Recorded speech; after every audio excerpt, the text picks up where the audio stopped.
taking a look at the film Lizzie, ostensibly about Lizzie Borden. However, gotta preface this up front, this is actually based on Ed McBain's 1984 novel, so it's not actually the Lizzie Borden story that we know and love. It's more concerned with his theory that the lesbian tryst is what drove her to kill, her parents. So with that in mind, let's dive in.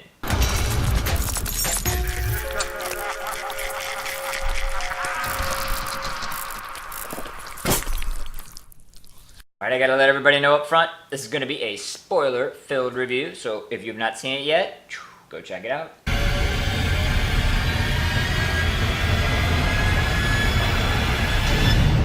Alright, you're here. So, if you do not know the story of Lizzie Borden, you're on the wrong channel. So, with that said, let's move on to it. Alright, we start out with likes, and as I said in the intro, this is not a straight-up horror movie, okay? So you have to accept that going in. So with that being said, I did particularly like the almost every aspect. This is very, very well done. I have not read the book, so I won't comment on that. But story-wise, if you just accept that it's not going to all be about, Lizzie Borden killing her parents, there's a little bit more to it, they structurally set up everything very well. Obviously, the acting power of Chloë Sevigny is awesome. Even Kristen and Stewart surprised me a little bit. But, they did a very good job with all around. And then, it was for lack of a better term, it was a slow burn. Sorry, Pinhead, I know you don't like that. But what I really liked is they did not pull any punches when it came time. That is to be said that, well, no, Lizzie Borden hacked away at Dad 17 times, right? They showed that, and there was blood and, great, again, this really is not a horror movie per se.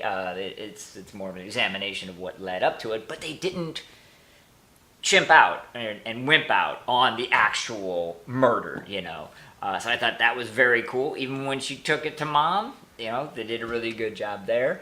So I do really, truly appreciate that they didn't skip on that, because they really could have. And then, the rest of it was extremely well done. His dislikes time, and actually,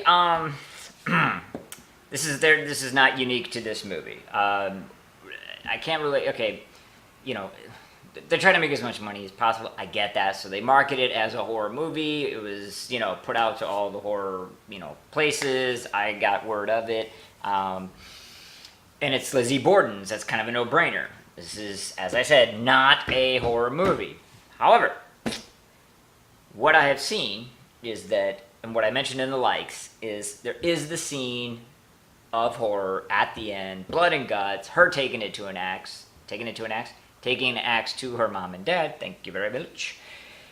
Movies that contain one scene that could be defined as horror, they will throw that tag on there. And I, like I said, I get that you're trying to draw on a big audience, or as big as audience as possible, but it's incredibly misleading. This movie stands on its own. It does not need the horror designation. People who are going into it expecting the horrific Lizzie Borden murders are going to be either disappointed or just tune out before they even happen. Okay? So marketing-wise would be, again, there's not really much to take away from on the film itself, but this is a horror channel, so we gotta talk horror, and so them marketing this to horror people is a bit of a misnomer. It is Pinhead time, and this is a very difficult one. On the horror side of things, the Pinheads wouldn't be very high.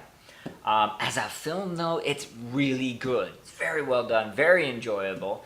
So just to play it safe, I'm gonna go straight down the middle of this one, and I'm gonna give it 3 Pinheads. Alright, I'll admit it was a bit of a hatchet job on that review. But what do you expect? It's not actually a horror movie. Please keep that in mind, and also keep in mind, I live and die by you hitting that subscribe button, hitting the notification button, and hitting the like button.